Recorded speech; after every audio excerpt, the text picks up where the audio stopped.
Aw, yeah. Alright, bubble sort. Bubble sort is a sorting algorithm that compares adjacent elements and checks to see if they're in order. If not, these elements are switched, then the next pair of adjacent elements is compared. And we continue on in that pattern until all elements are in order. While using bubble sort, I like to imagine that our collection is filled with water. Heavy things like rocks, sediment will sink to the bottom. Anything light, such as air, wood, bubbles, anything light will float to the top. Here's an array of 9 unordered elements. We will use bubble sort to manually sort these elements in ascending numeric order. Alright, so I reset this array. We're going to perform a total of 9 laps, but don't worry, I'll fast forward through this footage. So let's just walk through the first few steps. We will compare these first 2 adjacent elements. We'll check to see if the first element is greater than the second element. If it is, we will move this element to a variable, which will probably be named temp, short for temporary. Check the video in the Java playlist on how to swap variables. I think it's a pretty good video, but I might be biased with my opinion. We'll take the next element and place it where the first element was, then move this variable within temp into the spot that 1 was in, the previous element. Okay, so then we will check these next 2 adjacent elements. This first element is greater than the second element, so we will move our first element into temp, move the second element to where element 1 was, and then move temp to where element 2 is, and then we would just repeat this process. So we will lap through this array once for each element that is available. So let's just speed up the footage here, and I will show you manually a bubble sort.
As you may have noticed, the bubble sort algorithm really isn't that efficient, even when working with smaller datasets. In most real-world applications, you'll probably use a different sorting algorithm, but this is still a good thing to learn. So the bubble sort algorithm has a runtime complexity of O of n squared. It runs in quadratic time. So the larger the dataset, the more and more inefficient that this sorting algorithm is going to be. With a small dataset, it's not horrible, but there's definitely better algorithms out there. So for practice, let's create our own bubble sort algorithm. All right, let's create an array of integers and assign some random numbers. Make sure that they're not in order because, well, then that would defeat the purpose of this program. So at the end, we'll just display all the elements of this array using an enhanced for loop. For I in array, we will display with a print statement, not print line, whatever I is during each iteration. So let's just test this. So I have all the elements in my array printed, and they're currently not in order. So we'll need to declare a bubble sort method. Bubble sort, and then we will need to define this outside of our main method. So public static void, we're not returning anything, bubble sort, and then we will need to pass in an array.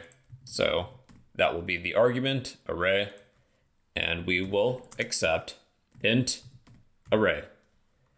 Okay, so this is actually really easy to write, even though the bubble sort algorithm really isn't too efficient. So I guess that's one benefit. So we'll need nested for loops, and then the outer for loop will be int I equals 0, I is less than array dot length minus 1 I plus plus. And let's do the same thing with the inner for loop, but we can copy what we have. change I to j. And this is going to be array length minus I minus 1. So we're going to check to see if array at index of j is greater than, that will be for ascending order, is greater than array at index of j plus 1. So that would be the next adjacent element. So if this number is greater than this one, we should switch these two elements around, and we'll need the assistance of a temporary variable. So let's declare int temp equals array at index of j.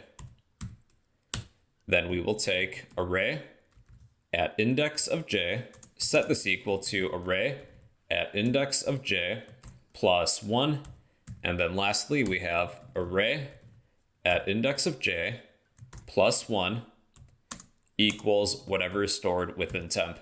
And honestly, that's all there is to it. So this should sort our array, and it's in ascending order. So if you need this in descending order, we would just swap this greater than sign with a less than sign. And now this is in descending order. So even though the bubble sort algorithm really isn't too efficient, it's actually extraordinarily easy to write if you just need something really simple. So I guess that's one benefit. All right, everybody, that is the bubble sort algorithm. It compares pairs of adjacent elements and checks to see if they're in order. If they're not, they're swapped. And this process will repeat once for each element in an array or other collection. So this algorithm has a runtime complexity of O of n squared. So it's okay-ish for small data sets, and please do not use this for any large data sets. So if you would like a copy of this code, I will post this to the comment section down below. And well, that's the bubble sort algorithm in computer science.